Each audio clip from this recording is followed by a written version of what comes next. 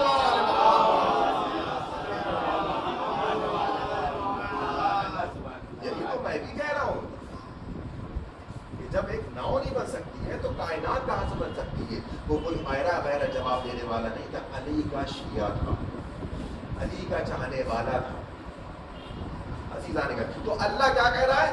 کائنات میں جو کچھ دیکھو سب میرے وجود کی دلیل ہے، یہ جو تم اپنے قدموں کو چلاتے ہو اس میں بھی میری دلیل ہے، اس بات کی میرے وجود کی، حتیٰ کہ یہ تو تم سانسیں لیتے ہو، عزیزان گرامی اللہ کا شکر ادا کرنا چاہیے، ایک سانس میں دو شکر ادا کرنا چاہیے، یہ جو ہم ایک سانس اندر لیتے ہیں آکسیجن لیتے ہیں اور ایک سانس باہر چھوڑتے ہیں، اگر یہی سانس اندر جائے اور رک جائے تو کیا ہوگا؟ اگر یہی سانس جو آکسیجن لے رہے ہیں یہی آکسیجن اندر جائے اور کاربن ڈائی آکسائڈ نہ دے چھوڑے باہر، انسان کا کیا عالم ہوگا؟ فوراً موت واقع ہو جائے گی۔ ایک لیتا ہے اور ایک چھوڑتا ہے، اگر یہی سانس اندر جا کے رک جائے تو انسان کی موت واقع ہو جائے گی۔ ایک سانس پہ دو شکریہ ادا کرنا چاہیے اللہ کا۔ اللہ کیا کہہ رہا ہے؟ کائنات میں کچھ بھی دیکھو میرا شکریہ، میرے وجود کی دلیل ہے، حتیٰ کہ تم سانسیں بھی لے رہے ہو میرے وجود کی نشانی۔ تو اللہ کیا کہہ رہا ہے؟ یہ جتنی بھی نشانیاں ہیں سب صاحبان عقل کی۔ تو آیت میں ترجمہ ہو گیا نشانی، دوسرا ترجمہ ہو گیا ایک شے سے دوسری شے کا پتہ کرنا، دھوئیں سے آگ کا، دھوپ سے سورج کا، دوسرا ترجمہ۔ آئیے تیسرا ترجمہ دیکھتے ہیں، آیت کا تیسرا ترجمہ۔ روزانہ کی جو عادت ہوتی وہ توڑ دیں، اسی کو آیت میں اصول عادت شکستہ ہو جائے اسی کو بولتے ہیں آیت۔ کیا مطلب؟ یہ جو ہم روزانہ جب سے ہم نے شعور سنبھالا تب سے ہم یہی دیکھ رہے ہیں کہ سورج اپنے وقت معینہ میں نکلتا ہے، زوال میں آتا ہے، وقت معینہ میں ڈوب جاتا ہے۔ یہ روزانہ کی عادت ہے کہ سورج ایک وقت نکلے گا، زوال پہ آئے گا اور ڈوب جائے گا۔ یہ کیا ہے؟ عادت۔ چاند اپنے وقت معینہ میں نکلتا ہے، اوپر آیا ڈوب گیا، یہ کیا ہے؟ عادت۔ ستارے وقت معینہ پہ نکلے ڈوب گیا، یہ کیا ہے؟ عادت۔ ہواؤں کا چلنا کیا ہے؟ عادت۔ یعنی کائنات میں جو بھی روزانہ عمل ہوتا ہے اسے بولتے ہیں عادت. اگر یہی شکستہ ہو جائے تو اسی کو بولتے ہیں عادت. سورج وقت معینہ میں نکلا, اوپر آیا, ڈوب گیا, یہ ہے عادت. اگر یہی چیز برعکس ہو جائے, ٹوٹ جائے, اسی کو بولتے ہیں عادت. جیسے ہی سورج کو گہر لگا فوراً شریعت کا حکم ہوتا ہے نماز آیات پڑھو. کیوں؟ روزانہ کی عادت ٹوٹ گئی. سورج کو گہر لگ گیا, چاند کو گہر لگا, فوراً شریعت کا حکم ہوا نماز آیات پڑھو. کیوں؟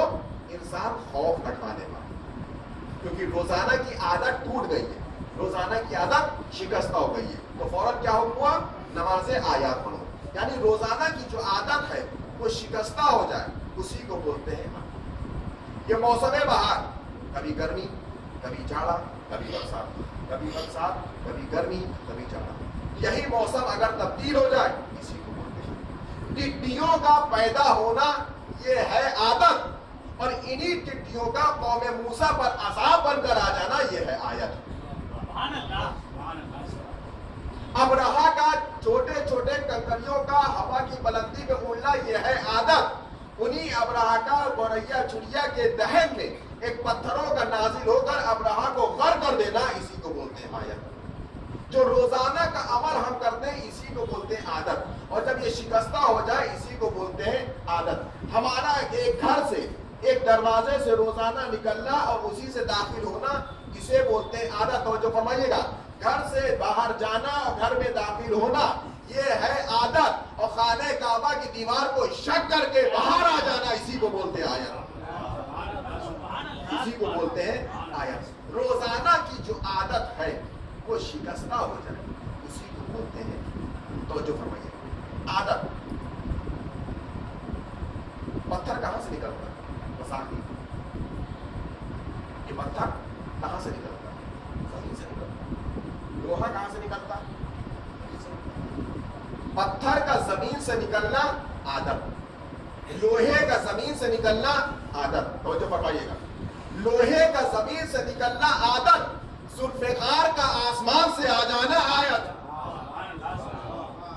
پتھر کا زمین سے نکلنا عادت ہے, اور انہی پتھر کا قوم ابلیس کے اوپر, حارث بن نعمان پھیری کے اوپر عذاب پہ شکل میں بن کر آسمان سے آ جانا یہ ہے عادت. یہ جو ابرہا کا لشکر آیا تھا خانہ کعبہ میں بنانے کے لیے, اس کا گھر بنانے کے لیے آیا تھا اللہ کا. جناب ابو طالب نے ہاتھ کھڑے کر دیے تھے, متولی تھے وہاں کے خانہ کعبہ, چابی انہیں کی بات رہتی تھی. کیا کہا؟ متولی تھے, جس کا گھر ہے وہ آگے بچائے گا, میں کہاں سے بچاؤں؟ اب جس کا گھر ہے وہی بچائے. تو اللہ نے کس کو بھیجا تھا؟ ابابیل, سب سے چھوٹی. مارنا کسے تھا؟ بڑے سے ہاتھی کو. جسم کے اعتبار سے, پرسنالٹی کے اعتبار سے, حیولہ کے اعتبار سے, جسے کے اعتبار سے آدمی بڑا ہے یا ہاتھی بڑا ہے؟ ہاتھی بڑا ہے. مثلاً کے اعتبار سے بھی, اور جسے کی پرسنالٹی کے اعتبار سے بھی ہاتھی بڑا ہے. ادھر ہاتھی کو مارنے کے لیے چھوٹا سا کنکر, اور غدیر کے میدان میں انسان کو مارنے کے لیے بڑا سا پتھر. اور پروردگار ماجرا کیا ہے؟ وہاں بڑا سا ہاتھی, اسے مارنے کے لیے تو نے کنکریاں بھیج دی, اور یہاں غدیر کے میدان میں جو تیرا دشمن نہیں, علی کا دشمن, علی کی ولایت سے انکار کر رہا, حاجی ہے, نمازی ہے, روزے دار ہے, علی کے ولایت سے انکار کر دیا, اسے مارنے کے لیے بڑا سا پتھر. ہاتھی کو مارنے کے لیے چھوٹی کنکریاں, ایک انسان کو چھوٹے سے آدمی کو مارنے کے لیے بڑا سا. پروردگار تیری حکمت کیا ہے؟ کہ حکمت صاف ہے, جو میرا دشمن ہوگا اسے چھوٹا عذاب دیا جائے گا, جو علی کا دشمن ہوگا اسے بڑا عذاب دیا جائے گا. ایک سلوات بڑے بڑے